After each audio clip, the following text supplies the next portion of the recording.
today I'm gonna be going over the best settings you should be using in XDefiant. So start off in the gameplay and UI. I think the best field of view is probably 110 because if you go anything higher, like 120, I feel like you kind of see a little bit too much, and so the enemies look smaller. But if you are at 110, it's a happy medium where you're able to be able to see a lot more around you, but you'll still be able to see the enemies big enough. ADS field of view, have it on consistent, so it'll kind of be playing games with you if you have it on independent, because it'll just change like your field of view every single time you scope in, so it'll kind of make it a little weird. ADS behavior hold, ADS sensitivity transition instant, um, uh, melee during ADS. I actually would probably have this off, because sometimes I have a bad habit of accidentally like meleeing, because I R3 is my melee, so sometimes I have a bad habit of accidentally pressing that when I'm shooting, and it can mess you up. Um, so I would have the office kind of preference. Aiming interrupts reload. Yes, because if you're in the middle of a reloading, if you still have a couple more bullets in your magazine, you can still scope in, and then you'll be able to still use it. Crouch behavior toggle, sprint behavior tab, auto sprint on, obviously, because you don't want to be walking in this game. You'll be moving way too slow. So auto sprint, and then auto sprint threshold. I just leave it on 10. I think this might just be the default, but if you go down to like one or something, uh, you might feel a little bit too out of control of your character. Um, so 10 works for me. It's kind of up to preference. Sprinting, interrupt, reload, have it off because you still want to be able to sprint while reloading. So you can still be able to get out of fights if you need to. Slide behavior, hold, auto reload weapon on. So if you run out of ammo, it'll automatically reload. Auto switch weapon. So again, if you run out of ammo, it'll switch over to your secondary.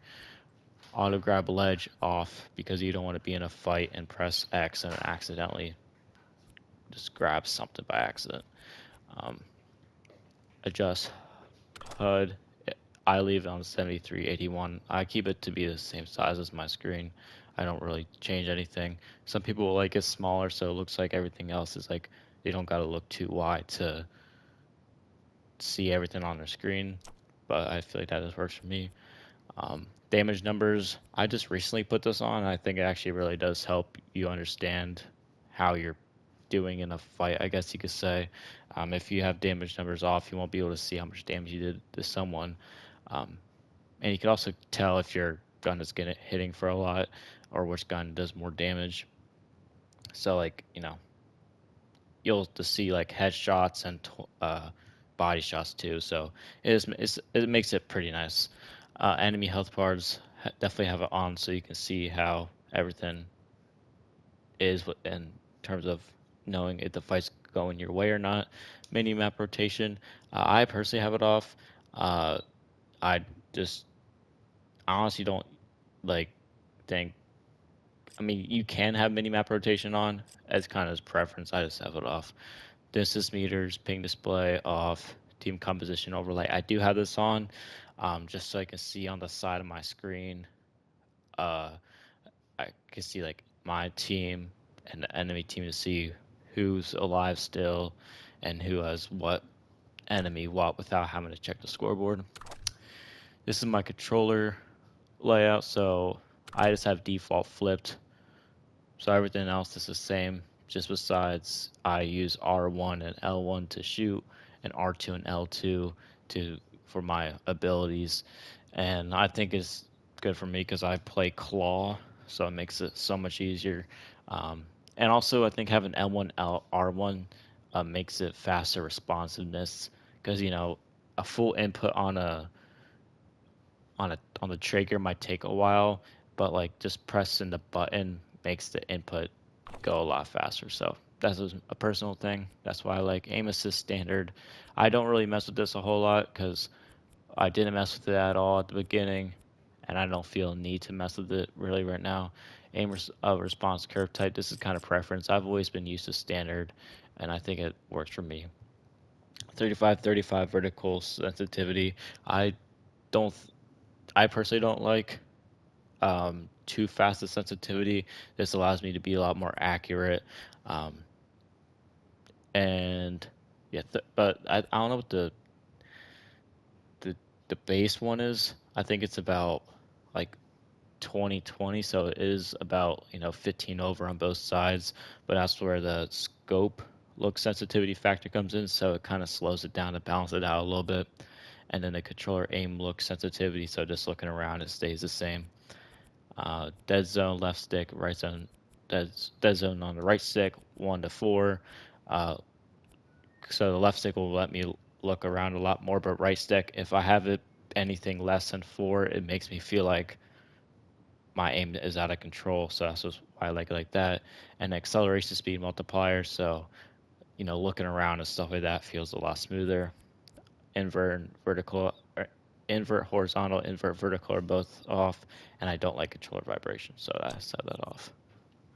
Audio, this is just preference. Obviously, have your sound effects up to 100, main volume up to 100 if you would like, and everything else is preference. If you want to have the music on, you can have it on. Dialogue for the hearing your teammates in terms of like the characters speaking, you can have it on. I guess sometimes they give good lines that might be helpful, but most of the time they don't really do any of it. And UI volume doesn't really do anything besides just give, sound to the game. So yeah, just make sure you have sound effects and main volume on 100, and that's pretty much the main thing. Voice chat, I mean, if you want to have voice chat, you can have it on. I don't mind having it on. Uh, Private or public, depending on if you're a party or not. And then this is just all stuff depending on your microphone if you might need to change it. So that's all just preference. Video brightness, I don't really change any of that. I just have it on 1015. And English subtitles. This is a preference thing. So the no color blind mode, enemies are red, team is blue. I like having it as the enemies as yellow because it makes it feel like they stand out more, and it makes it look like makes it seem like they're easier to hit as well. I don't know why, I just like that. Flashbang effect, I have it on bright, although I hate getting flashbanged.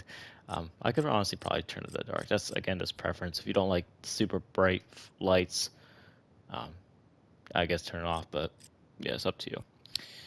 And then yeah, everything else, just kind of just preference on that. And then matchmaking, crossplay, I would say have it on so you can get faster lobbies.